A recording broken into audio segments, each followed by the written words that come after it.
Korea, the Philippines is also called the country of the sea and also the country of festivals. It is called so because festivals are held throughout the year in every city in the Philippines from January to December. The majority of festivals in the Philippines, locally known as fiestas, may have their own ferias. The origin of most early fiestas are rooted in Christianity. Early patronal festivals became vital instruments in spreading Christianity throughout the country. Festivals in the Philippines can be religious, cultural, or both. Several of these are held to honor the local Roman Catholic patron saint, to commemorate local history and culture, to promote the community's product, or to celebrate a bountiful harvest. They can be marked by holy worship, processions, parades, theatrical play and reenactments, religious or cultural rituals, trade fairs, exhibits, concerts, pageants, and various games and contests. There are more than 42,000 known major and minor festivals in the Philippines, the majority of which are in barangay or village level. Due to the thousands of towns, city, provincial, national, and village fiestas in the country, the Philippines has traditionally been known as the capital of the world's festivities. Some festivals such as Holy Week and Christmas are declared as public holidays, and thus are observed and celebrated nationwide. Boracay Ati-Atihan Festival. Held in the third week of January, the Ati-Atihan Festival is the Philippines' most famous fiesta with colorful parades, traditional costumes, music, and drumming. The origins of the festival date back to 1212 when 10 Malays fleeing Borneo were granted settlement by the Aitas or Atay people of Panay Island. A religious meaning has gradually been added, with the festival eventually becoming religious and celebrating the infant Jesus.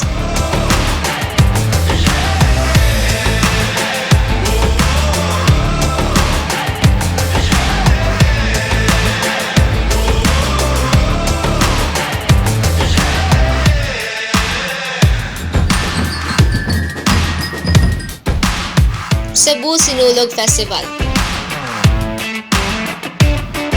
For 32 years, the Sinulog Festival is a traditional celebration in Cebu City held every third Sunday of January to honor the Santo Niño. The word Sinulog means graceful dance, wherein it all started in 1980 with a simple dance that represents the sulog or current of a river in Cebu. With the celebration's evolution, the Sinulog Festival has become a month-long tradition in Cebu. The most awaited feature, nevertheless, is the Sinulog Grand Parade, which was held on the 15th day of January.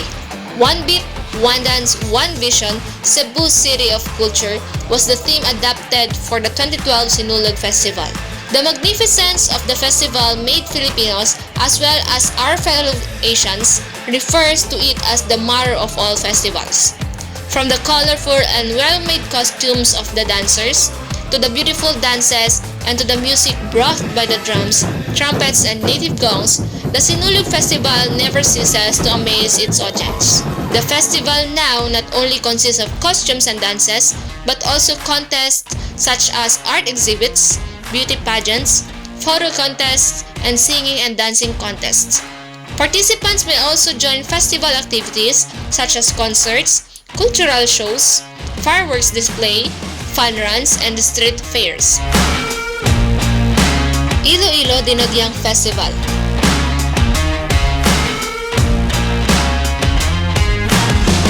The Dinagyang Festival is a famous and religious and cultural festival in Iloilo City, Philippines, held on the 4th Sunday of January or right after the Sinulog in Cebu and the Ati-Atihan Festival in Kalibo, Aklan.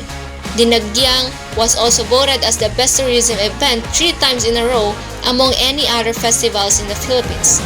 It is also the most awarded festival in the country because of its legacy, popularity, and innovation. Dinagyang received honors and regarded as a world-class festival and dubbed as the queen of all festivals in the Philippines. Dinagyang is a Hiligay non-word that means merrymaking.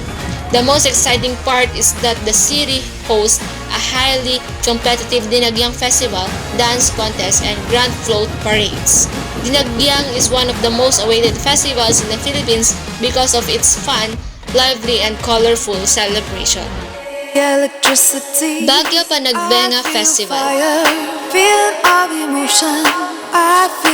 The highlands of Baguio City in the Philippines has been known as the country's summer capital.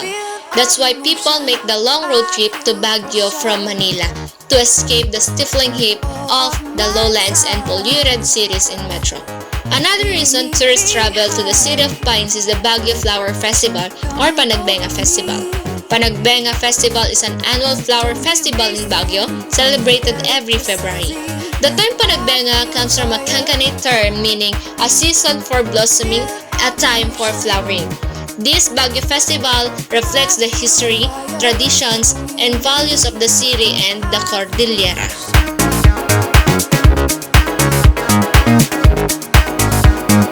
Electricity, I feel fire, feeling of emotion, I feel fire, it's when you and me, I feel pressure, it's when you and me, I feel fire. Back it up, back it up. Pasay Aliwan Festival. Aliwan Festival is one of the most popular festivals in the Philippines. Due to the sheer magnitude of the fiesta, the city throngs with culture enthusiasts and other travelers.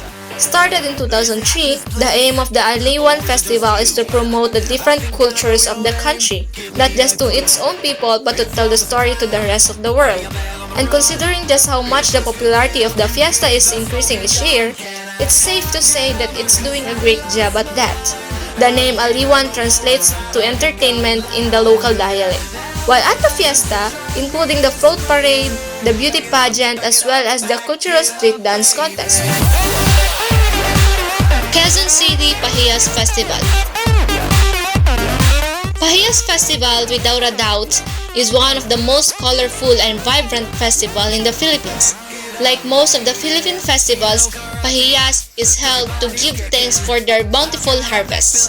The place of origin of Pahiyas Festival is the town of Lucban in the province of Quezon, and the Pahiyas Festival date of celebration is every May 15. The word Pahiyas comes from payas, which means to decorate. This Pahiyas Festival is an annual celebration to pay homage to the patron saint of farmers, San Isidro Labrador, for a bountiful harvest in town. Houses are decorated with Lucban's best agricultural products such as vegetables, fruits, Lucban longanisa, and colorful keepings, a traditional Filipino leaf-shaped wafer made from glutinous rice. Tacloban Pintados Festival. The Pintados Festival of Tacloban City is a Filipino festival with its own unique flavor. The most expected aspect of the Pintados Festival are the festive dancers, painted from head to toe with designs that look like armor to resemble the tattooed warriors of old. During the course of the Pintados Festivals, dancers whose bodies are painted in an amazing array of colors fill the streets of Tacloban City. This is one of the highlights of the month-long festival in Tacloban. And after the parade, a dance competition will be held where the municipalities battle it out of who got the most beautiful, graceful, and stunning dances which incorporate and tells the story of their own hometown. Davao Hadayawan Festival. Hadayawan Festival is a Davao festival celebrated as a Thanksgiving.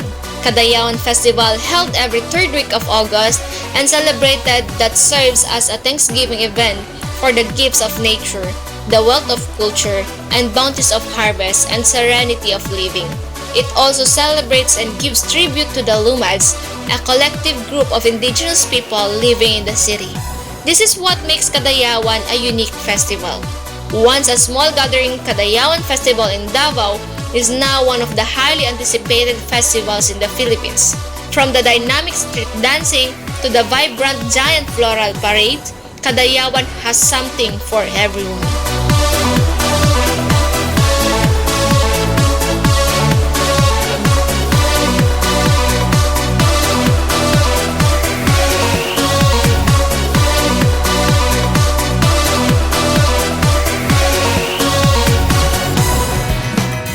Bacolod Mascara Festival. You're on fire. The Mascara Festivals can trace its roots back in the 1980s and was born out of a crisis. It was also the time when a tragic ferry accident happened, which carried mostly people from the province, including those from prominent families of Bacolod. To lift the spirits of the locals and bring back the smiles of their faces, the Mascara Festivals was created. The smiling masks were a declaration of the people of Bacolod City that they will pull through and survive the challenges and tragedies that they are facing. Now, the Mascara Festival of Bacolod City is one of the biggest festivals in the Philippines. This annual festival, which is similar to Brazil's Rio Carnival, literally translates to many faces and is celebrated every October in Bacolod. Because of the smiling faces of the mask, Bacolod City got the nickname of the City of Smiles. On the last steps of heaven, Dumaguete Festivals and Events. I pick you up. One of the favorite things that tourists and local visitors do when in Dumaguete is participate in Dumaguete Festivals. Dumaguete Festivals are among the most unique and colorful in the entire country, and because these events are lively and enjoyable, many people flock to Dumaguete, particularly on these occasions. Sandurat Festival. One of the most highly anticipated Dumaguete Festival is the Sandurat Festival, held every November for 5 days, starting from November 21. For those who particularly want to learn about the rich history of Dumaguete, should make it a point to attend the Sandurat Festival, since this is a depiction of the lives of the early inhabitants.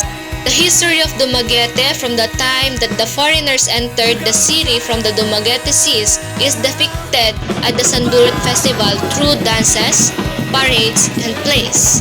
Sandurat Festival is organized by the local government, and organizers make it a point to represent all the foreign cultures that have had an influence on Dumaguete, such as the Spanish, Americans, Japanese, and Chinese. Of course, no Dumaguete Festivals is complete without the rhythmic street dancing, and this is definitely part of the Sandurat Festival. Buglasan Festival. The Buglasan Festival is held for 10 days every October, and this event kicks off with dance competitions. All the inhabitants of Negros Oriental culminate at Dumaguete City for this much-awaited Dumaguete Festival. During the 10 days that the Buglasan Festival is celebrated, there are even singing competitions for all age groups. One of the good things that happen during this Dumaguete Festival is the cultural show that exhibit the talent of the inhabitants. There are also other competitions during the Buglasan Festival such as chess, cheer dance, folk dance, and pyrotechnics. In this Dumaguete Festival, there is something for everybody, whether it be a cultural show display, shopping, or just a day of dancing. Santa Cruzan Fiesta. This Dumaguete Festival is somewhat similar to Buglasan Festival. The Santa Cruzan Fiesta is held every May, and it is where the prettiest girls and some showbiz icons walk the streets adorned in the beautiful dresses. The Santa Cruzan Fiesta is a religious event celebrated as far back as the time of the Spaniards, so this Dumaguete Festival will give one an opportunity to appreciate the history of this city.